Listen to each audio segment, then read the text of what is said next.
સુરતના ઉધનામાં BRTS રૂટમાં city બસના ચાલક પર હુમલો કરી તોડફોડ કરનારાઓનો પોલીસે વરઘોડો કાઢ્યો હતો।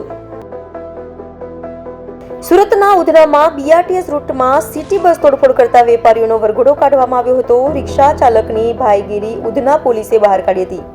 વાત એમ છે કે સુરતના ઉધના વિસ્તારમાં બીઆરટીએસ રૂટ પર સિટી બસમાં તોડફોડનો વિડીયો સોશિયલ મીડિયામાં વાયરલ થયો હતો। વાયરલ વિડીયોને લઈ ઉધના પોલીસે આરોપીને શોધવા ચક્રો ગતિમાન કર્યા હતા અને આરોપીને પકડી બીઆરટીએસ રૂટ ખાતે લઈ જઈ આરોપીઓની ભાઈગીરી ઉતારી હતી અને કાયદામાં રહેશો તો ફાયદામાં રહેશો તેમ પણ જણાવ્યું હતું। ગઈ તારીખ 24ના રોજ બપોરના 3:45 થી 4ના સમયગાળા દરમિયાન ઉધના નવસારી જે બીઆરટીએસ રૂટ છે આજે જે ઉધના પોલીસ સ્ટેશન વિસ્તારમાં આવ્યો છે આ બીઆરટીએસ રૂટ ઉપર બીઆરટીએસના વ્હીકલ અને અન્ય જે ઇમરજન્સી વ્હીકલ્સ હોય છે એના સિવાય કોઈ પણ વ્હીકલને જવાનો પ્રતિબંધ હોય છે।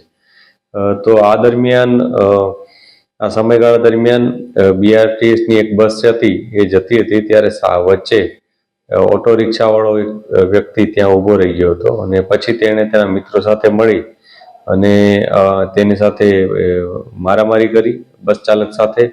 એને બસનો કાચ પણ તોડી નાખ્યો, એને અપશબ્દો પણ કહ્યા અને જાનથી મારી નાખવાની ધમકી પણ આપી। આ બાબતને લઈ અને પોલીસે તત્કાલ પહેલાં તો ફરિયાદ નોંધી લીધી અને જે આરોપીઓ હતા એ લોકોની શોધખોળ શરૂ કરી દીધી હતી અને ખૂબ જ ટૂંકા ગાળામાં આરોપીઓને પકડી પાડી અને કાયદેસરની કાર્યવાહી કરી હતી। આ આરોપીઓમાં એકનું નામ અનિકેત ભામરે, એક કાર્તિક ગાવંડે અને ત્રીજાનું નામ પવન રાઠોડ છે। પોલીસે આ ત્રણેય વ્યક્તિઓની ધરપકડ કરી છે અને એમના વિરુદ્ધ કાયદેસરની કાર્યવાહી આગળ કરેલ છે।